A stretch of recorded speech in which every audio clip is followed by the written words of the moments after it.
शिवसेना ठाकरे गटाचा खासदार शिंदेंच्या संपर्कात असल्याची चर्चा। हिंगोलीचे खासदार नागेश पाटील आष्टीकरांची बांगर आणि सत्तारांसोबत मुंबईत गुप्त भेट, सूत्रांची माहिती। लाडकी बहीण योजना नोंदणीसाठी महिलांची झुंबड, पैसे मागणाऱ्यांवर कठोर कारवाई करा, शिंदे फडणवीसांचे आदेश। तर पिवळं केशरी रेशन कार्ड असल्यास उत्पन्न दाखल्याची अट शिथिल, आदिती तटकरेंची घोषणा। पोषण आहार गैरप्रकाराची चौकशी केली जाणार, मुख्यमंत्री एकनाथ शिंदे यांची माहिती। झी 24 तासच्या बातमीची मुख्यमंत्र्यांकडून दखल।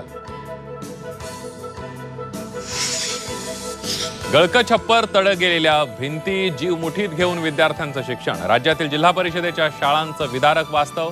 झी 24 तासच्या मोहिमेचं विरोधकांकडून कौतुक।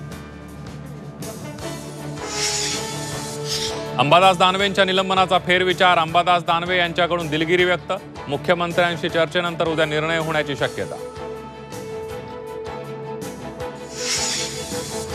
नाना पटोले माझगाव क्रिकेट क्लबचे प्रतिनिधी, पटोले मुंबई क्रिकेट असोसिएशनच्या निवडणुकीमध्ये मतदार, मुंबई क्रिकेट असोसिएशनची निवडणूक लढवण्याची चर्चा। आणि वारकऱ्यांसाठी सरकारची आणखी एक भेट, पंढरपूरला जाणाऱ्या पालख्या वाहनांना टोल माफी, 3 ते 21 जुलै दरम्यान कालावधीमध्ये सवलत, वारकऱ्यांच्या वाहनांना परिवहन विभाग स्टिकर्स लावणार।